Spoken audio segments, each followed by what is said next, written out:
That's where the flexible currencies really come into play.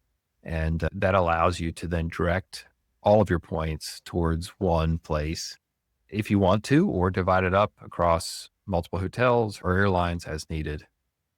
Have a plan, have a decent amount of points so you can take the trips you want to take. And you might get excited early on about credit cards, but apply for too many in a short amount of time can lead to some declines. We've talked about Chase, and there might be rules with other banks that you have to follow in order to keep those approvals going.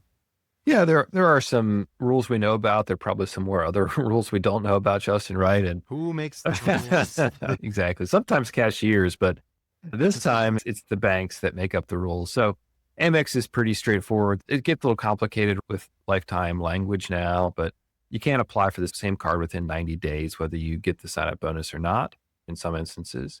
Bank of America has a 3 cards in 12 months rule. You can get around that, or oftentimes can get around that if you have a banking relationship with them. So if you are applying for a personal card, you want to have a personal checking account. If you're applying for a business card, a business checking account with them. And as lots of times, there's a bonus for signing up for those checking accounts. So it's another ways to stack your earning potential. The other thing that you mentioned, Justin, was this Apparama feature, right? So we talk about 524. If you're applying for a lot of cards within a short period of time, the advantage of that is all those credit pools also come within a couple of days of each other. And then your credit history over time drops.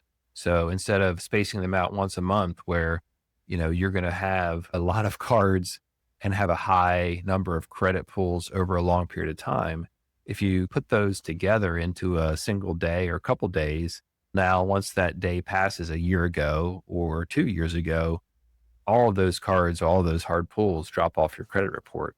And so there's opportunities there to manipulate your credit report in a way that is advantageous when you're applying for the next round of cards. And immediately the credit pool will show up when you put that application in. And then maybe a week or two, maybe a little bit longer. In some cases, it'll be an opened account as well.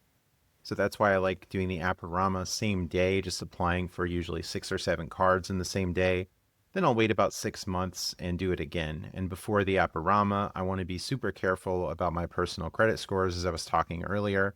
I had some that closed with a small balance, but I try to be really careful and have them close with 0 balance.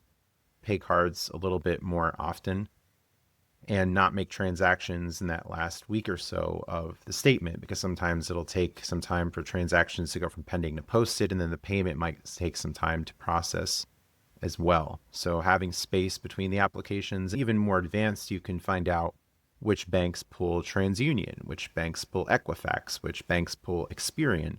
So if I were to go for 6 TransUnion pulls in the same day, it's almost certainly not going to work out.